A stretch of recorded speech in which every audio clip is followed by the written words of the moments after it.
विवाह क्षेत्र में, विवाह क्रम में सब सांसारिक क्रिया होती हैं। पता नहीं क्यों इतनी सांसारिक स्थितियों में मेरी इंद्रियां प्रसन्न नहीं होती। मैं अपनी स्थिति बताऊं। नमस्कार साथियों, आज हम फिर वापस आए हैं एक विचारणीय विषय पे बात करने के लिए। विचारणीय विषय ये है कि हम मनुष्य जीवन क्यों पाते हैं और मनुष्य जीवन क्यों मिला है। दूसरी बात, भोले श्रद्धालु मनुष्य जीवन को भगवान पाने के लिए आस्था में लगाते तो हैं, क्या उन्हें इस बात की गारंटी मिलती है कि उन्हें मोक्ष मिलेगा? आप लोगों के लिए कि मनुष्य जीवन बहुत ही कीमती होता है, तो उसे सच्चे गुरु की शरण में जाना चाहिए। और आज का जो टॉपिक है हमारा वो है करनी और कथनी पर। करनी और कथनी ये सुनने में तो बड़ा ही सरल लगता है, मगर इसे करने में जिद्दोजहद लग जाती है, या फिर यूं कह लीजिए बहुत मेहनत लगती है। जैसे कि आपने सुना, टॉपिक कथनी और करनी पे टॉपिक है, और टॉपिक पे जो बात करेंगे हम हमारे कथावाचकों पे बात। क्या हमारे कथावाचक जो हमें कथाओं में बताते हैं और जो भगवान ने ज्ञान दे रखा है, क्या वो करते हैं? इस चीज का जवाब आज हम इस वीडियो में निकालेंगे, और इस वीडियो को लास्ट तक बने रहेगा मेरे चैनल पर द स्क्रिप्चर ग्लिच पे। चलिए चलते हैं, करते हैं बात। मगर जो हमारा टॉपिक है करनी और कथनी पर, अभी कर रहे हैं उस पर बात। चलिए करते हैं बात। इसमें दिखाते हैं हम आपको इंद्रेश जी की एक छोटी सी वीडियो, जिसमें वो प्रवचनों से बता रहे हैं कि भाई उन्हें कथा करने से ज्यादा किसी और चीज में उनका मन नहीं लगता, और अगर कोई उन्हें शादी ब्याह का इनविटेशन देता है तो उनका मन नहीं होता जाने का, और उनकी इंद्रियां वहां प्रसन्न नहीं होती। पहले देखिए वो वीडियो, फिर करते हैं उस पर बात। देखिए वीडियो। हमको कहीं ले जाओ, लेकिन किसी का विवाह हो रहा हो वहां मैं नहीं जा पाता, क्योंकि विवाह क्षेत्र में, विवाह क्रम में सब सांसारिक क्रिया होती हैं। पता नहीं क्यों इतनी सांसारिक स्थितियों में मेरी इंद्रियां प्रसन्न नहीं होती। मैं अपनी स्थिति वीडियो आपने देखा। इंद्रेश उपाध्याय जी ने कहा कि उन्हें विवाह में जो भी क्रियाएं होती हैं, सांसारिक क्रिया होती है, उनमें उनकी इंद्रियां प्रसन्न नहीं होती। ये तो अच्छी बात है, एक साधु का भाव ऐसा ही होना चाहिए, जो सदग्रंथों के हिसाब से चलना चाहिए।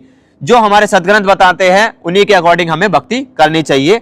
जैसे ही हमारे सदग्रंथ जिस चीज की गवाही देते हैं हमें वो करना चाहिए, और हमारे सदग्रंथ जिस चीज की मनाही करते हैं हमें वो चीज नहीं करनी चाहिए। चलिए, इंद्रेश उपाध्याय जी इस बात में तो अच्छे निकले कि भाई जो सदग्रंथ बताते हैं उन अकॉर्डिंग चल रहे हैं, मगर इसी बात पे इन्होंने बता दिया कि जो विवाह में सांसारिक क्रियाएं होती हैं उनमें इनकी इंद्रियां प्रसन्न नहीं होती। मगर सोचने विषय यह है कि अभी इनकी शादी हुई है, और उस शादी में इन्होंने वही सारी सांसारिक क्रियाएं करी हैं जो एक सांसारिक आदमी करता है। तो भाई मैं आपसे पूछना चाहूंगा, कहां चला गया आपका विवेक? विवेक सो गया क्या? चलिए कोई नहीं, हो जाता है कई बार, ऐसा लगता है इंसान को कि वो भगवान पाने की राह में है, मगर वो कर रहा होता है पाखंड। चलिए दिखाते हैं वो वीडियो, जिसमें कर रहे हैं ये पाखंड अपने मित्रों के साथ मिलकर, और उसमें कर रहे हैं डांस। फिर कहते हैं कि मैं सांसारिक क्रियाओं में मन नहीं लगता।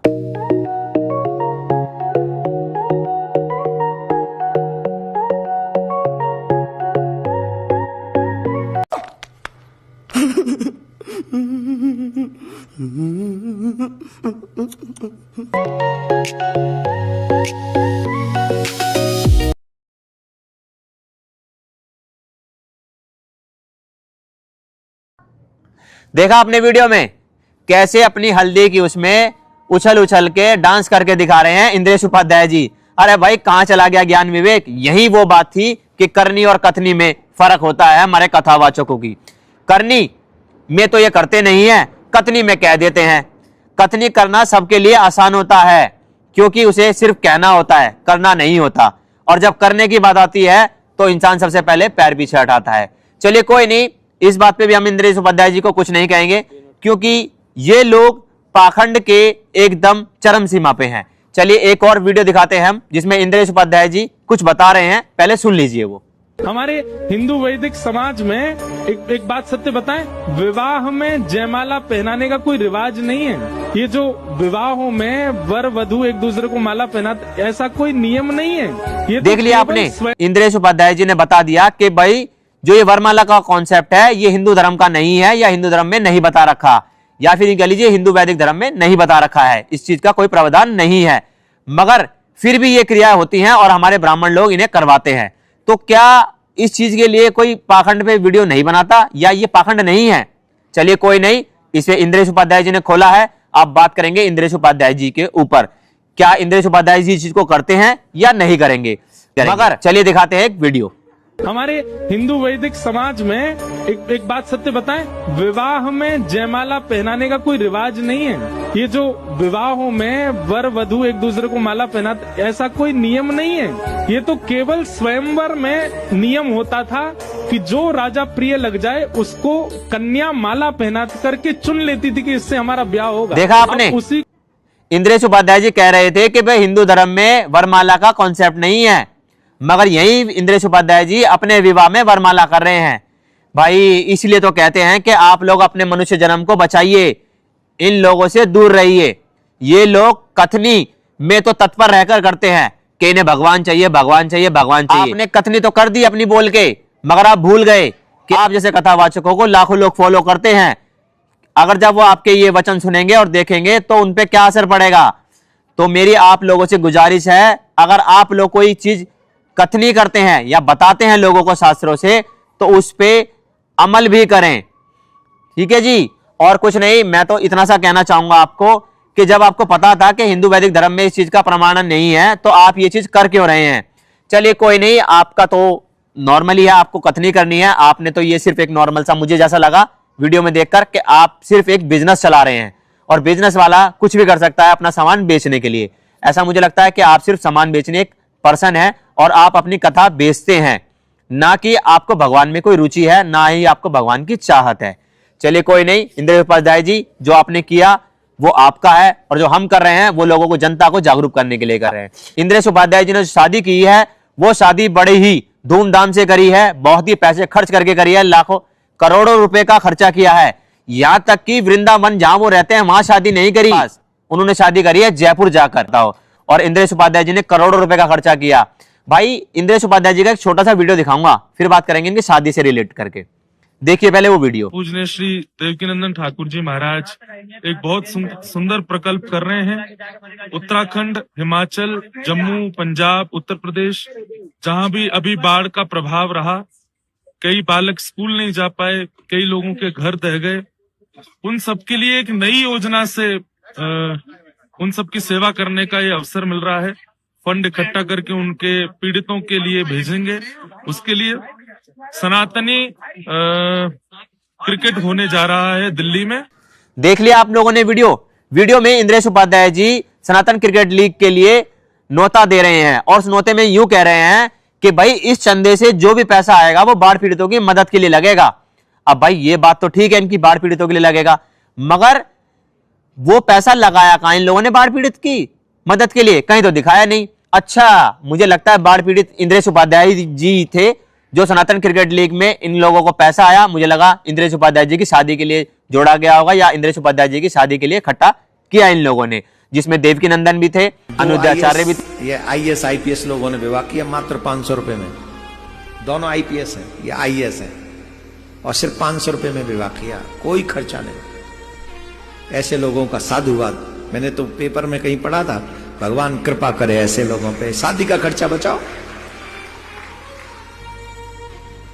और शादी भी करनी है तो होटलों में नहीं करनी चाहिए। दो चीज सीख लो, एक तो शादी दिन में करनी चाहिए, दूसरी शादी या तो अपने घर से करो या फिर वृंदावन धाम से करो, तीर्थ से करो, शांति सेवा धाम में आके करो शादी।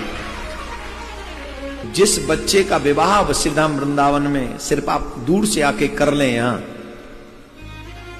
उसी दिन आपके बच्चे का संबंध ठाकुर जी से बन जाएगा, कल्याण कंफर्म हो जाएगा। इसलिए होटलों में विवाह करने की बजाय या तो अपने ही घर में करो या फिर श्रीधाम वृंदावन में करो। भी थे, अनुद्याचार्य भी थे, और बागेश्वर वाले भी थे। अभी बागेश्वर वाले जी ने भी हिंदू एकता पद यात्रा निकाल रखी थी। मैं इन सब चीजों की बात नहीं करूंगा। जब आप लोगों के पास पैसा था, आपने करोड़ों रुपए खर्च किए अपनी शादी पे, आपको हल्की सी भी शर्म नहीं आई कि जिस जनता या जिनको आप कथा करने जाते हैं उन लोगों को अभी आपकी सच्ची में जरूरत थी। सॉरी, सनातनी क्रिकेट लीग चला दी जिसमें हम चंदा जोड़ेंगे और उसको बाढ़ पीड़ित लोगों को मदद करेंगे, और आपने एक आदमी की मदद नहीं करी। अरे शर्म आनी चाहिए आप लोगों को यार, आप लोग सच्ची में कथनी करने के रह गए हैं। और भाई एक बात और बता दूं आप लोगों को, इनकी ये पाखंडी अब ग्रुप में आने लगे हैं, और जो पाखंड करते हैं तो सब मिलके करते हैं कि कोई किसी की पोल पट्टी ना खोल सके। और कहीं भी कोई बड़ा पाखंड करते हुए मिलेंगे तो ये सारे मिलेंगे। मैं इन सब का नाम नहीं लेना चाहूंगा क्योंकि ये लोग बुरा मान जाते हैं, क्योंकि ये सारे तत्पर रहते हैं पाखंड करने पे। पहले सनातनी क्रिकेट लीग, फिर हिंदू एकता पदयात्रा, अब यहां तक कि इंद्रेश उपाध्याय की शादी भी। भाई मैं तो ये कह रहा हूं, वैसे इनके पास पैसा नहीं था बाढ़ पीड़ितों की मदद करने के लिए, मगर शादी में खर्चा करने के लिए करोड़ों रुपए आ गए। कहां से? तो पैसा नहीं था, और अब चांदी की थाली में खाना खिलाया जा रहा है मेहमानों को। भाई शर्म नहीं आती लोगों को? पता नहीं यार। भाई वैसे हमारे पास पैसा नहीं था, हमें जी सनातनी क्रिकेट लीग चलानी पड़ रही है जिससे चांद में पैसा आएगा। भाई इन पाखंडियों से बचें। ये पाखंडी आपका मनुष्य जीवन जो है ना बर्बाद करने के लिए आए हैं, आबाद करने के लिए नहीं आए। और आप लोगों को लगता है कि ये लोग आपको कथा करके, सच्चा ज्ञान देके, राजा परीक्षित की तरह आपका मुंह हटा सकते हैं धरती से और आपको स्वर्गलोक भिजवा सकते हैं, तो ये भी आपकी गलतफहमी है। अगर कोई ऐसा भी सिद्ध कर दे तो भी मैं उसके पैरों की जूती खाने को तैयार हूं, मगर ऐसा कर नहीं पाओगे आप लोग, क्योंकि ये लोग पाखंड और एक छोटा सा बिजनेस चला रहे हैं अपना। इस बिजनेस में ये बहुत खर्चा करते हैं, लोगों को मूर्ख बनाते हैं। चलिए छोड़िए, अब अगर आपको मोक्ष कराना है, राह बताऊंगा संत रामपाल जी महाराज। संत रामपाल जी महाराज ने निस्वार्थ बाढ़ पीड़ितों की 400 गांवों की मदद करी है, मोटर पाइप पहुंचाया है हरियाणा में, अगर हरियाणा पंजाब में भी पहुंचाया है, और ये गिनती बढ़ती जा रही है। और बेसहारा लोगों को घर दिया है। अन्नपूर्णा नाम से मुहिम चला रखी है, जिसमें जो आदमी के घर में कोई सक्षम नहीं है कमाने के लिए, या फिर घर में मुखिया नहीं है, उनको रोटी, कपड़ा, शिक्षा, चिकित्सा और मकान तक भी दिया जा रहा है, यानी बनवाया जा रहा है। अगर आप लोगों को सच्चे संत की खोज है, तो सच्चे संत सिर्फ एक इकलौते संत रामपाल जी महाराज हैं। और आपसे हाथ जोड़ के विनती है कि संत रामपाल जी महाराज का सत्संग सुने। साधना चैनल पे 7:30 से 8:30 साधना चैनल पे सत्संग आता है, उसे जरूर देखें। नमस्कार।